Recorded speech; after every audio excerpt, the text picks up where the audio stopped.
সে বসে বসে। হ্যাঁ রে, তুই খাবি না? এনে খা, আয়।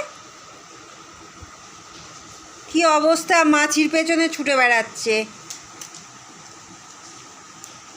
তোর মাংস প্রেশারে সিটি হয়ে গেল। আরে মাছির পেছনে ছুটতে হবে, তুই পেছনে আগে দিকে আয়, আয় এদিকে।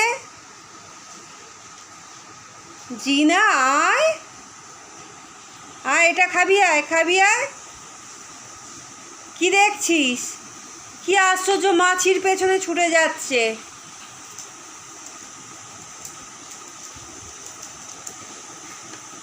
আয় এনে খা, ধর ধর এটা নে। এই দেখ, এই দেখ, তোকে আর মাছি ধরতে হবে না। মাছিটা উঠছে, দেখ দেখ মাছিটা উঠছে, এই দেখ, নে ধর, এই দেখ।